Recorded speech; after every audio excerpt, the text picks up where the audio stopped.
जय हिंद दोस्तों, मैं यशवर्धन तनगोरिया आपका फिर एक बार स्वागत करता हूं जोरदार भाषण वाली वीडियो के साथ। और आज के इस वीडियो में लेकर के आया हूं 26 जनवरी के लिए सुपर शानदार भाषण। तो वीडियो पूरा एंड तक देखना और यहाँ पे जो भी मैं बोलूँगा उसकी लिरिक्स यहाँ पे आपको बगल में साइड से चलती हुई दिखाई देगी, जिसको आपको प्रॉपर नोट करना है। अगर वीडियो पसंद आए तो वीडियो को शेयर करके जाना, नीचे कमेंट सेक्शन को छाप के जाना भारतीय तिरंगे के सम्मान में ना। चलिए शुरू करते हैं। तो शुरुआत कुछ ऐसे करनी है कि खुशियों पर मौज की रवानी रहेगी, जिंदगी में कोई ना कोई कहानी रहेगी, हम भी इस कार्यक्रम में 4 चांद लगा देंगे अगर आपकी तालियों की मेहरबानी रहेगी, अगर आपकी तालियों की मेहरबानी रहेगी। तो एक बार जोरदार तालियां बजा दीजिए इस तिरंगे के सम्मान में। उसके बाद माननीय मुख्य अतिथि, आदरणीय शिक्षकगण और मेरे प्यारे देशवासियों, आप सभी को एक बार पुनः मेरी ओर से गणतंत्र दिवस की बहुत बहुत शुभकामनाएं। जैसा कि आपको पता है, हम सभी भारतवासी यहाँ 75वें गणतंत्र दिवस को मनाने के लिए एकत्रित हुए हैं, लेकिन इसे मनाने के साथ साथ इसके पीछे का कारण जानना भी बहुत ही ज़रूरी है। तो एक छोटी सी कहानी है, आइए समझते हैं। 15 अगस्त 1947 आधी रात को जब हमारा देश आज़ाद हुआ था तो प्रत्येक देशवासी चैन की सांस ले रहा था, लेकिन उस समय हमारे देश में कोई भी नियम या कानून लागू नहीं थे।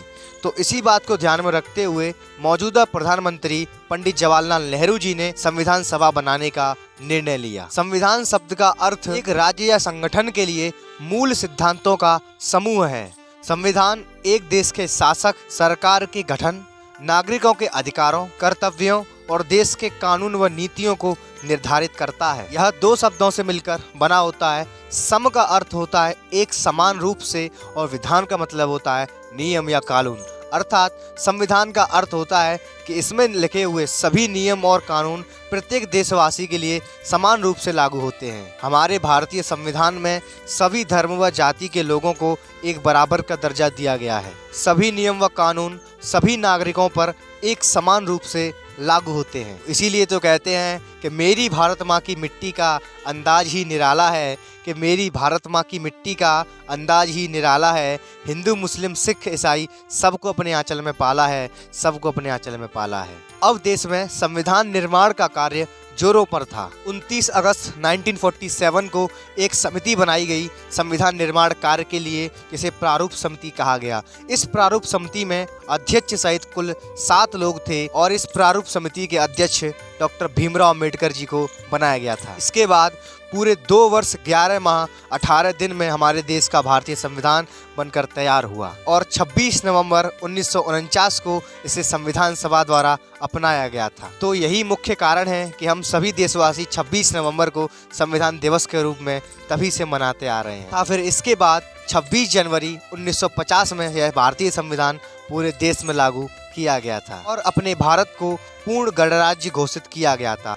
गणराज्य का अर्थ होता है ऐसा राज्य जिसमें समस्त राज्य सत्ता जन साधारण के हाथ में हो तथा सामूहिक रूप से वे अपने निर्वाचित प्रतिनिधि को चुन सकें। जब हमारा भारतीय संविधान बनकर के तैयार हुआ था तब उसमें कुल 395 अनुच्छेद, 8 अनुसूचियां और 22 भाग थे, जो अब वर्तमान में बढ़कर 448 अनुच्छेद, 12 अनुसूचियां और 25 भाग हैं। आपके मन में कभी ना कभी तो ये सवाल आया होगा कि 26 जनवरी वाले दिन ही क्यों?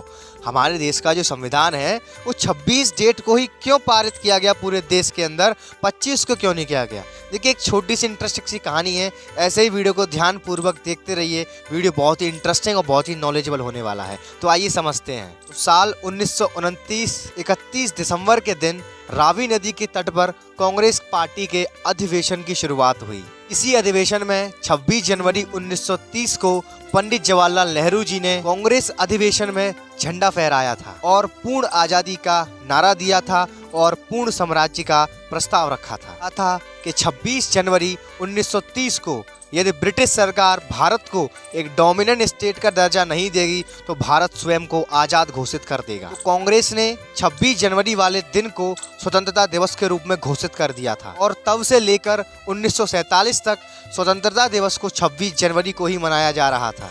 क्या आपको ये बात पता थी? नीचे कमेंट करके जरूर बता के जाना।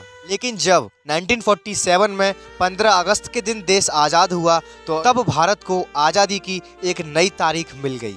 लेकिन कांग्रेस ने 26 जनवरी डेट को याद रखना जरूरी समझा, इसीलिए उन्होंने संविधान को 26 जनवरी वाले दिन पूरे देश भर में लागू किया था। अब बात करते हैं थोड़ा सा झंडा फहराने के बारे में। आपके मन में कभी ना कभी तो ये सवाल आया होगा कि 15 अगस्त को प्रधानमंत्री मोदी जी लाल किले पर झंडा फहराते हैं और 26 जनवरी को देश के राष्ट्रपति लाल किले पर झंडा फहराते हैं। इसके पीछे क्या लॉजिक है, आइए समझते हैं। 15 अगस्त 1947 की आधी रात को भारत के पहले प्रधानमंत्री पंडित जवाहरलाल नेहरू जी ने लाल किले पर एक बहुत ही जोरदार भाषण दिया था। चिरिस्ट विद डेस्टिनी, भाग्य वधु से चिर प्रतीक्षित भेंट, और अपने भारतीय तिरंगे को फहराया था। तब से ये परंपरा चलती चली जा रही है कि 15 अगस्त वाले दिन देश का प्रधानमंत्री लाल किले पर झंडा फहराता है और 26 जनवरी वाले दिन देश का राष्ट्रपति झंडा फहराता है। अब 26 जनवरी को देश का संविधान लागू किया गया था, तो देश का प्रथम नागरिक तथा संवैधानिक प्रमुख लाल किले पर झंडा फहराता है। और हम सभी जानते हैं कि देश का प्रथम नागरिक और संवैधानिक प्रमुख राष्ट्रपति होता है। तो तब से ये परंपरा चलती चली जा रही है कि 26 जनवरी वाले दिन लाल किले पर झंडा राष्ट्रपति फहराता है। आइए अब समझते हैं कि दोनों दिनों पर झंडा फहराने में क्या अंतर है। शायद आपने कभी गौर किया हो कि 15 अगस्त वाले दिन प्रधानमंत्री जी लाल किले पर झंडे को ऊपर चढ़ा करके फहराते हैं, लेकिन जबकि 26 जनवरी वाले दिन राष्ट्रपति झंडे को चढ़ा करके नहीं फहराते, झंडा ऊपर टंगा रहता है, केवल उसको फहरा दिया जाता है। तो झंडे को खींच करके ऊपर चढ़ाना, यह प्रक्रिया कहलाती है ध्वजारोहण, और जो झंडा बंधा होता है उसको केवल फहरा देना, यह प्रक्रिया कहलाती है झंडा फहराना। अब इसके पीछे क्या लॉजिक है,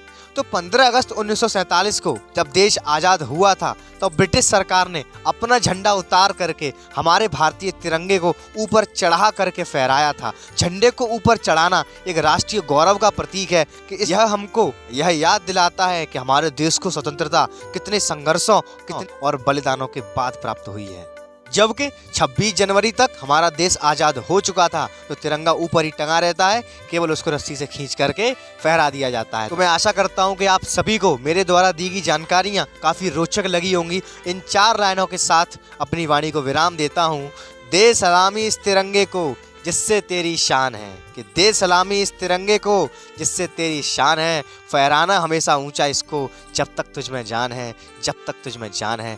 जय हिंद, वंदे मातरम। तो सभी दोस्तों को एक बार पुनः मेरी तरफ से गणतंत्र दिवस की बहुत बहुत शुभकामनाएं। अगर आपको वीडियो दिल से पसंद आया हो तो वीडियो को शेयर करके जरूर जाना और कमेंट सेक्शन को छाप दो जय हिंद के सम्मान में।